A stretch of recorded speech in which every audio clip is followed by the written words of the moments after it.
I was setting my 6:30 alarm with the window cracked for the rain when a woman's voice rose from directly under the sill. "Can you help me? I'm cold." It was late summer, on the edge of our suburb, the part where the cul-de-sacs thin out into trees and that fenced-off water you can't find on any map. I'd run the 2-mile loop at dusk, logged the split on my phone, reheated leftover pasta, and let a quiet show play while the storm built. The house smelled like wet pine and microwave butter. I muted the group chat, rinsed my bowl, checked the back door twice out of habit, then killed the lights. The thunder felt heavy but kind, the kind that makes you crack the window for the cool air and the smell of rain. I set the alarm, slid the phone face down on the nightstand, listened to the fan tick once every few seconds, tick, breath, rain, then paused, because there was another sound threaded through it. Soft, human, sobbing right below my window. The sobbing didn't stop. It thinned and swelled with the rain, rising in uneven breaths that sounded real. I froze there, staring at the ceiling, waiting for thunder to swallow it. It didn't. I reached for my phone, the screen lighting up the room just enough to show the outline of the window. 12:47 a.m. I slid my thumb over the camera app, then hesitated. I don't know why. Maybe I didn't want to confirm what I already knew. I locked it again, laid it on my chest, and listened. The crying turned into words, faint, fragile. "Can you help me? I'm cold." Every muscle in my body fired at once. I sat up so fast the blanket slipped off the bed. My first thought wasn't fear. It was guilt. Someone was hurt outside in that storm. My sneakers were still by the door from my run earlier, the laces wet and tangled. I grabbed them anyway, half tying one while opening the front door with the other hand. The air hit me like ice. Rain stung my skin and blurred the porch light into a halo. The storm was louder than anything I'd heard all summer. Constant rolling thunder and wind that bent the trees sideways. I jogged barefoot around the side of the house, the gravel biting into my feet, calling out, "Hello, where are you?" She was there, huddled right beneath my bedroom window. A woman, or what looked like one. White fabric clung to her like it had been soaked for hours. Her hair was plastered to her face. She was crouched low, both hands pressed to her knees like she was trying to stay out of the rain. Hey, it's okay," I said, raising a hand like you would to a frightened animal. "Do you need help?" She didn't answer, just looked at me. I could barely see her eyes, but I knew she was looking straight at me. Her breathing was fast, almost convulsive. For a second, I thought she might collapse. Then, without warning, she lunged. I stumbled backward, my shoes slipping in the mud. She was fast, too fast. Her bare feet slapped against the ground as she sprinted toward me. Then, just before she reached me, she veered away. The motion was so abrupt it looked wrong, like her body didn't match the movement. She bolted toward the woods, disappearing into the wall of rain. I stood there, chest heaving, soaked through. Every sound in the storm seemed amplified. The hum of the streetlight, the hiss of water sliding off the gutter, my own breathing catching in my throat.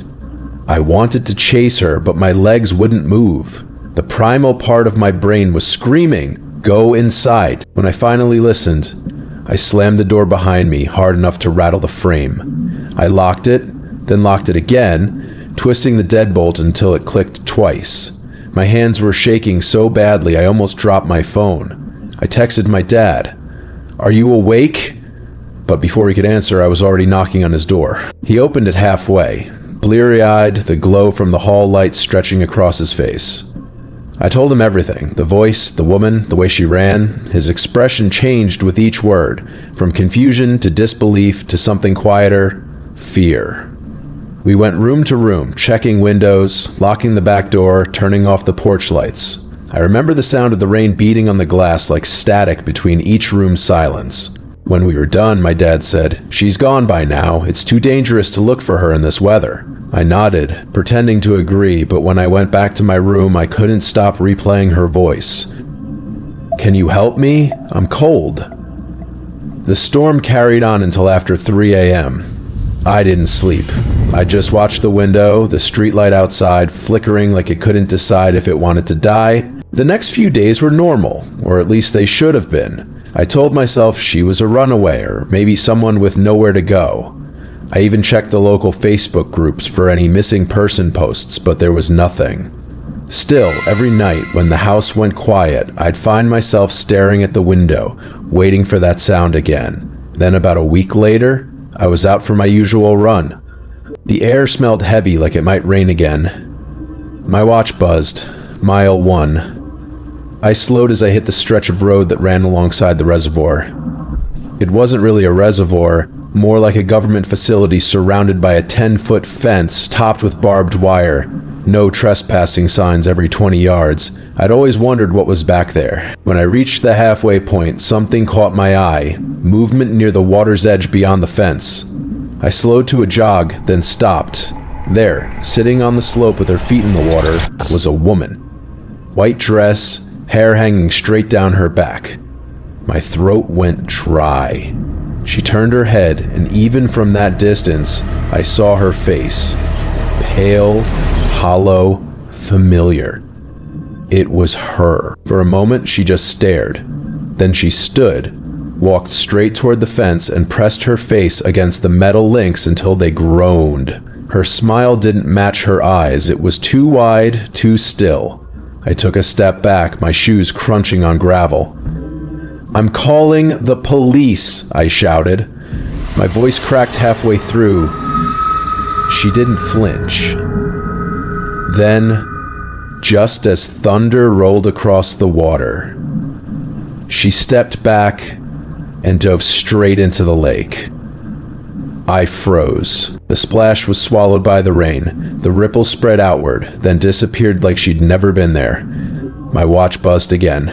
2.03 miles. I didn't move. My heart was pounding so loud I could barely hear the rain anymore. I called 911 with shaking hands, watching the surface of the water, waiting for her to come up.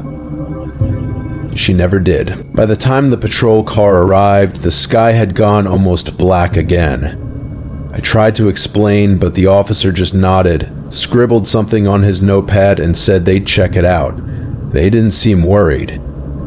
That night, I triple-locked every window in the house. But when I lay down, I could hear it again. Not crying this time, just movement. Slow, deliberate movement under my window. I checked my phone. 2:13 a.m. And before I could even reach for the lamp, something brushed against the outside wall. A single, dragging sound, like fingers over wet glass. Didn't turn on the lamp. I lay there, holding my breath, while that dragging sound traced the siding once, twice, then stopped beneath the sill, like it was listening back. The air in the room went colder, damp in a way it shouldn't when the window shut. I could smell the lake. Metallic, mossy, like the water had made it inside. I waited until morning to look. There were no footprints, just a thin gray smear on the paint like something wet had rested there and then changed its mind. Since then, I sleep with the TV low and a towel under the window. I've stopped running the loop. I told myself she was a person who needed help. I still want that to be true. But some nights the forecast is clear, the screens are dry, and at 2:13 a.m. I hear 3 slow taps on the glass. I was lowering the TV volume in that empty upstairs office when the storm got drowned out by a single sound from below. Glass, clean and sharp. I'd left after another stupid fight, grabbed a gas station coffee, and drove 20 minutes to the concrete box I own off a dead road. Metal roof, warehouse rooms, an old cot in the office. I slid the spare key from behind the loose siding, checked a couple texts I wasn't going to answer, and let the rain do its thing on the roof like gravel. The place smelled like dust, cold metal, and old oil. I kicked off my shoes, set my phone face down by the remote, and let the TV whisper just to prove I wasn't alone. Somewhere past midnight, the fluorescent hum settled, the coffee went lukewarm, and the wind pressed the walls like a slow breath. That's when the floor under me answered. Not thunder, not the building settling, something moving where no one should be. At first I thought it might have been something outside, a branch, a trash can, anything, but the sound of glass breaking had that certain closeness to it, that kind of sharp you can feel in your chest. I muted the TV and waited. For a long time there was just rain hammering the metal roof, a kind of white noise that filled every corner of the room. Then came the silence under it. That heavy kind of silence you only notice when your body's already listening for danger.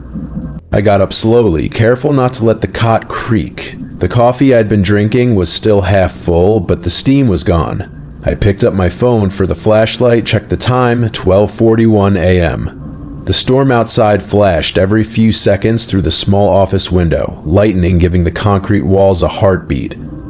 I listened again. Nothing, just the rain. Until I heard one small clink, glass shifting under a shoe. That sound made me move.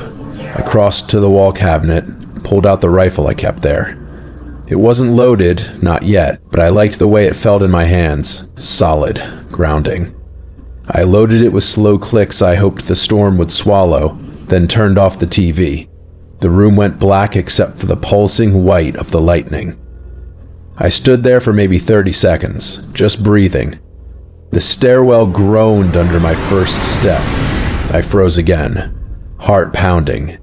I told myself the sound could have been old glass from before or wind pushing something loose, but my gut didn't buy it. I started down, one step at a time, the concrete cool under my bare feet. When I reached the bottom, the smell hit me. Wet air, mixed with that sour dust smell buildings get when they've been closed too long. I scanned the room. My flashlight beam caught the far wall, the corner, the door. Nothing. But then I saw it. Near the back window, a small pile of shattered glass glinting in the light like ice.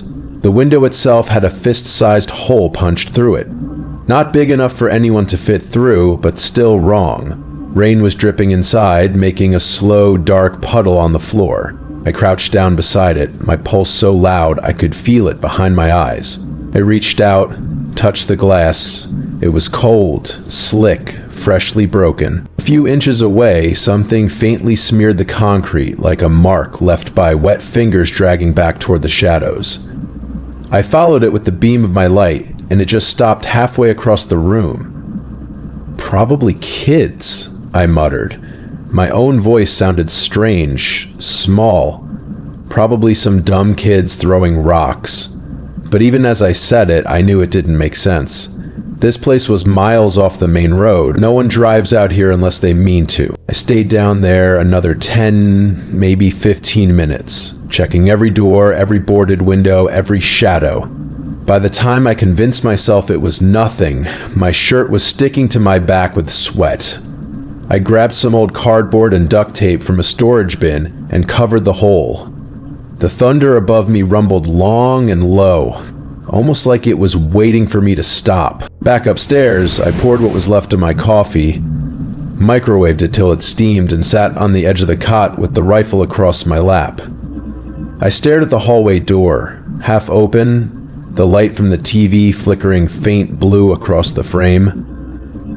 I was exhausted, but wired. I told myself I'd stay awake, just for a bit, till the storm eased up. The next thing I remember, I was blinking awake to silence. The storm had passed, or maybe it hadn't. The rain was lighter, softer, but underneath it something else. A rhythm that didn't belong. Footsteps. I froze, my eyes flicked to the phone. 2:26 AME. The footsteps were slow, uneven, deliberate. Not the creaks of a building, but the weight of someone testing the floor. One step, pause, another. They were downstairs again. I reached for the rifle, careful not to breathe too loud. I moved to the door, pressed my ear against it. The sound stopped. I waited. Then, 2 more steps, directly below me. I whispered to myself, it's the storm, it's the pipes, it's nothing. But my hands were shaking so hard I could feel the stock vibrating against my fingers. I turned the doorknob just enough to peek down the stairwell. Pitch black.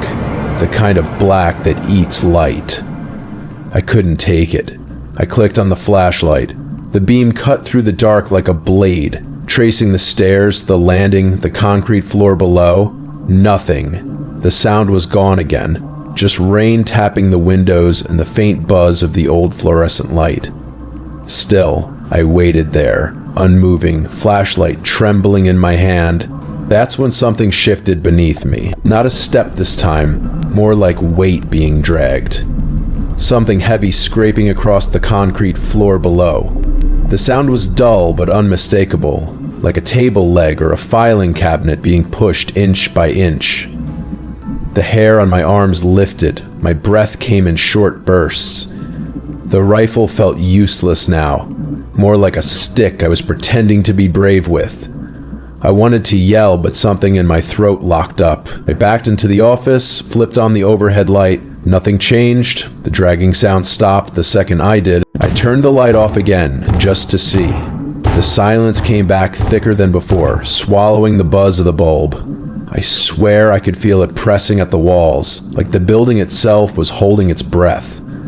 I don't remember deciding to, but I grabbed my keys and bag and headed for the stairs, one hand still gripping the rifle. I took the first step down, and that's when it hit me. That smell again, wet dust, but stronger now, like it had been stirred up from something moving down there, something bigger than air. Halfway down, lightning flashed through the boarded window, lighting the whole space in white for half a second, and in that half second I thought I saw the shape of something. Not clear, not human exactly, just wrong. The thunder came a beat later, shaking the railing under my hand. The light was gone, and in the dark that followed, I heard the sound of breath just below the last step. Didn't fire. I backed up the steps without looking away, shut the office door, and stood there with my hand on the knob until the breath below thinned into the rain. When I finally left, I did it wrong. Lights off, TV still whispering, coffee ring on the desk, like I'd meant to come back. For days I told myself it was nerves, the fight, the storm. But when I drove by to check the boards, the cardboard I'd taped was inside, not out, and the cot upstairs had a shallow oval in the middle like someone had been lying there, listening. I sleep at home now with a bag half packed. Some nights I still hear concrete echoing in my head, a slow drag and a breath that isn't mine. Patient as weather. I was unlocking my phone to change the song when the car lurched right and the tire hissed like it was breathing. It was 1:10 IEM, rain hammering the roof so hard the wipers couldn't keep up. I'd been the DD all night, one warm beer, 2 slices of cold pizza, Leo slurring philosophy beside me. We pulled off onto a dark stretch of farm road, no houses, no lights, so he could pee. I killed the music, checked a text I didn't want to answer, and cracked an umbrella. The air smelled like wet corn and hot brakes. I was zipping up when something rustled near my headlights. I looked up, expecting Leo. It wasn't him. For a second I thought it was Leo. Maybe he'd looped around the car to mess with me. I called out his name, but the sound died fast under the rain. The storm was too heavy. Everything beyond the headlights looked like static. I stood there, umbrella trembling in my hand, waiting for him to yell back. But all I heard was the hiss of the engine cooling and that faint, irregular rustle near the crops. Started walking back toward the car, squinting through the downpour. My shoes were soaked through by the time I reached the driver's side. The windshield wipers kept dragging across the glass, moving slow, almost tired. I checked the locks, still sealed. My phone buzzed once in my pocket, a text from my wife I didn't read. I shoved it back in, glanced around again. Nothing but darkness, mud, and rain. "Leo," I shouted, louder this time. My voice cracked on the second syllable. I listened, but there was nothing, no movement, no answer. The sound that came next wasn't from the field. It was closer. Metal. Something tapping lightly against the rear bumper. I froze. My first thought was debris, a loose branch maybe, but the pattern was too even. Tap. Pause. Tap. Like someone testing if I'd noticed. My heart thudded once, hard enough to make my chest ache. I took a breath, stepped closer, and swung the umbrella to the side to get a look. The beam of my headlights caught nothing unusual, just rain on metal. I crouched, checking the ground near the rear tire, and that's when I saw it. A faint line in the mud. A footprint, blurred but fresh. Not Leo's shoes either. Bare. I straightened up fast, scanning the field again. The corn swayed in thick, rhythmic waves, like something was moving deep inside it. I felt my throat go dry. "Leo, I swear to God, if you're screwing with me," I muttered, half to keep myself calm, half because I needed to hear my own voice. A few seconds later, movement caught the corner of my eye. The passenger door jerked once, like something had brushed it. I grabbed the handle to make sure it was locked. Solid click. I took one step back toward the driver's side, and that's when Leo came crashing out of the field. He didn't stumble, he sprinted. His shirt clung to him, his eyes wide and unfocused. He was shouting before he even reached the car, something about "go" and "not you." I barely understood him, but instinct took over. I unlocked the doors and he dove in, slamming the passenger side shut so hard the window rattled. "Drive!" he screamed, voice breaking. "Drive, now!" I didn't ask. I threw the umbrella onto the floor and hit the gas. The tires kicked up gravel and mud as we tore down that empty stretch of road. My hand shook on the wheel. "What the hell happened?" I finally said. Leo's breathing was ragged, his words all jammed together. "I thought it was you," he said. "You were... there was someone in the field, looked like you, same jacket, same walk. He turned when I called your name. Then he ran." I tried to laugh it off, but my stomach turned. "You're drunk," I said, gripping the wheel tighter. "You probably saw your reflection in the rain." "I followed him, Jason," he shouted. "He went deeper in, and when I got close, he stopped. He turned, and his face..." He didn't finish. He just stared out the window, shaking his head. That's when the car jerked hard to the right. The steering wheel fought me, pulling down like I'd hit ice. I felt the back end drag, and then came the sound. Sharp, dry, unmistakable. The tire was gone. "Are you kidding me?" I slammed the hazard lights on, but the storm swallowed the flash almost instantly. Leo's hand shot out, grabbing my arm. "Don't stop," he said, voice low now. "Please don't stop." "We can't drive like this," I told him. The rim was already grinding against the asphalt. "I'll shred it completely. Just chill." Reluctantly, I pulled to the shoulder. The cornfields pressed in on both sides, black and endless. I killed the engine but left the lights running. Rain beaded and slid down the windshield like nervous sweat. I got out, flashlight in hand. The wind cut through my clothes like knives. Leo stayed in the car, door locked, eyes following me the whole time. I circled to the back right side, and my heart sank. A screwdriver, an actual screwdriver, was lodged straight into the tire, handle still sticking out. Not fallen, not dropped.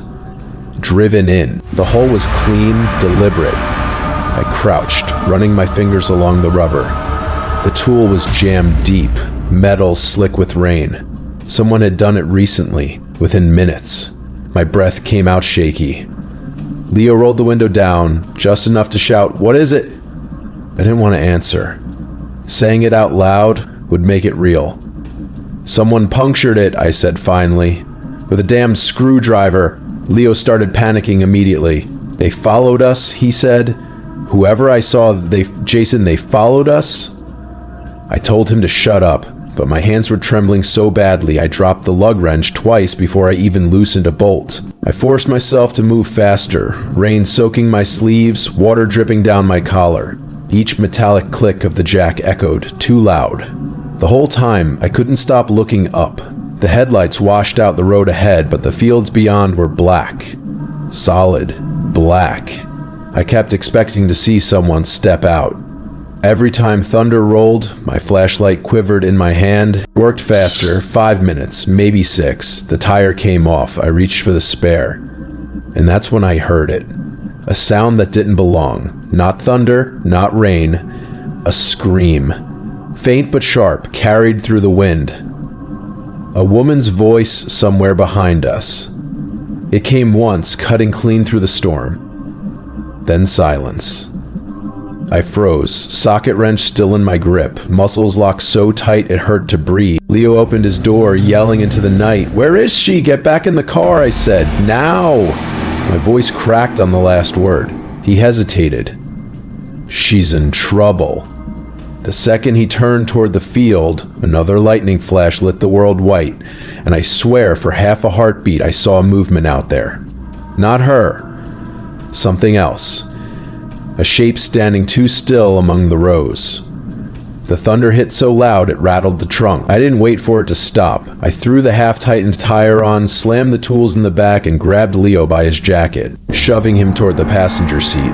He fought me, yelling over the storm that we couldn't just leave her there, but my brain had already gone past reason. The only thing louder than his shouting was the sound of my pulse. I got behind the wheel, engine still idling, headlights still pointed at the endless field. The rain softened just enough for me to see my own reflection in the glass, and behind it, something that wasn't Leo. I blinked, looked again. Empty. Then from somewhere out in the dark, the scream came again. Closer this time. We drove anyway. I tightened the last lug nuts with my hands shaking and took the first turn too fast. The scream didn't follow us. The silence did. At home, the porch light made everything feel staged. Wet shoes, tools dumped in a heap, Leo still swearing I'd left someone behind. I called the station in the morning. They said they searched. Nothing. No tire either. For days, I kept replaying it, convincing myself fear edits memory. But last night, after the roads dried and my heartbeat finally felt normal, I noticed greasy fingerprints on the spare 5. Small ovals. Not mine, angled like someone steadying the wheel while I worked. I rubbed them off until the rubber squeaked. The sound lingered in the garage like a breath. I tell myself it was oil from the jack. I still keep the car keys by my bed. Subscribe for more true horror stories if you dare. Would you have turned around when you heard her?